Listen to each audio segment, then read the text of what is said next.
I am Pastor Kevra Rich, an apostolic believer and an overachiever.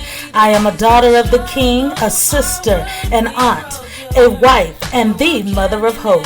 And because I am the mother of hope, I have come to bring you hope and a brighter day. I may not always say what you want to hear, but I will say what you need to hear. So join me for these few minutes and plan for a brighter day because it's a big deal.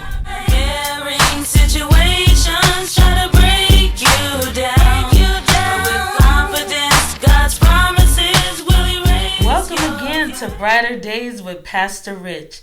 Before I begin this episode, I want to give you a heads up. Don't stop listening because you don't get some of the terms I'm using. I'm telling you, you will get it by the time I'm finished. Some of you all know I was trying to lock my hair for about a year, but then I changed my mind, which was not a surprise for some of you that know me personally, although I was surprised because I really thought that decision through. I knew that this was going to be a lifestyle change, although it was just my hair. However, the decision was made, and my husband struggled to help me comb through my hair. Thank you, Tony.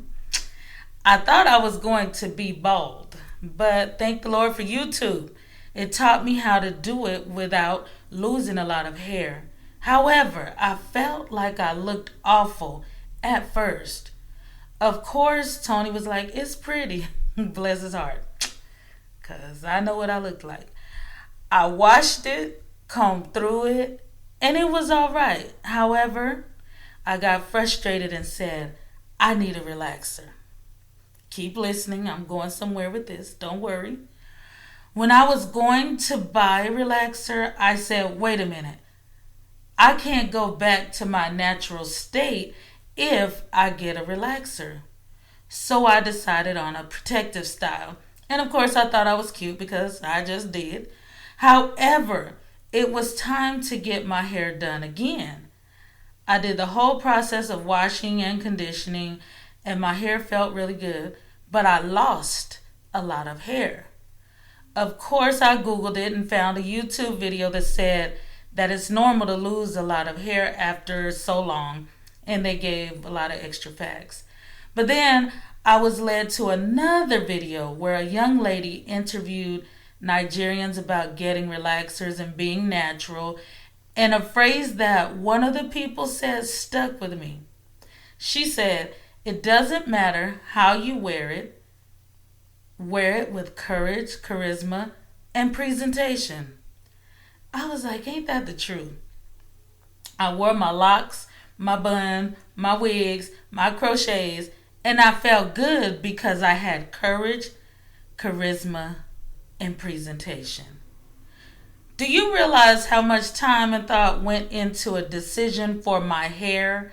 And when I made my decision, I wore it with courage, charisma, and a good presentation. Have you ever heard the phrase, own it? That's all that's saying. Make a decision and own it.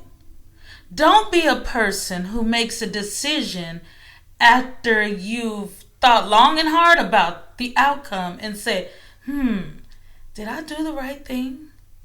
Own your decision and modify it if necessary. Sometimes a modification isn't enough though. You need to start from scratch sometimes, and that's okay. God has given us the opportunity to start over and make things right. So why can't you give yourself the opportunity to start over and make things right? The decision I made and am making with my hair has taught me that there is always a lesson in my actions. We don't know if the lesson is a good or a bad lesson until the action is complete. Philippians 3:13 through 14 says, Brethren, I count not myself to have apprehended, but this one thing I do, forgetting those things which are behind and reaching forth unto those things which are before. I press toward the mark for the prize of the high calling of God in Christ Jesus. When I read this, I hear whatever happened, happened. Now it's time to press on. Press on to what's next. Press on to higher grounds. Stop hosting your own pity parties and move on. Let me repeat that. Stop hosting your own pity parties and move on. There is no time for sitting and feeling sorry for yourself and the decision you made. It's time to fix it. And if you don't know how to fix it, go to the Lord. The Bible tells us in Psalm 145, verse 14, the Lord upholdeth all that fall and raiseth up all those that be bowed down. This means he's there. Some of you may be asking, how do you know? Well, the Bible also tells us that he is with us in Matthew 28. Isn't it funny how God can make each of us feel like he's giving us all of his attention all at the same time? Do you know why you haven't lost your mind because of that one decision you made? Because God is still with you. You just have to trust him. Make your decision and own it with charisma and courage. I've made some bad and good decisions in my life, but I can't change what was done in the past. What I can do is press forward. Learn from your past. Use that information to navigate through to your future. Life is not going to be perfect, but it's okay. We are still striving for better and striving for perfection. There was a decision that I made many years ago, and I felt like it was so bad that even God wouldn't forgive and forget it. I was on the altar praying and crying, and one of the mothers came and whispered to me, God forgave you. You have to forgive yourself.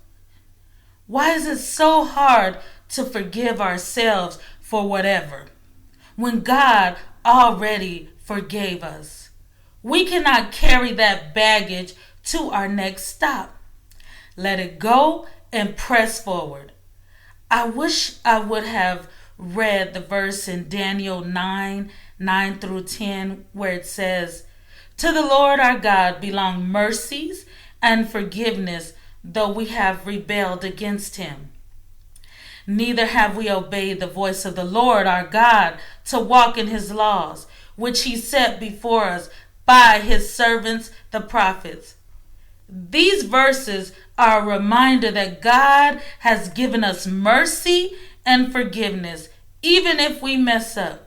The thing is, we have to be sincere. When I was younger, I would do something out of line and say, forgive me, God, and move on. God knew that wasn't real and that I'd probably do it again. That was me just trying to get over being disobedient. But now that I'm an adult, I know that I must ask for forgiveness and be sincere about it and stop sinning and making bad decisions intentionally. But live right and do right intentionally. Some of you all may be saying, I didn't want to hear a sermon today. Well, my goal is to help your days be brighter.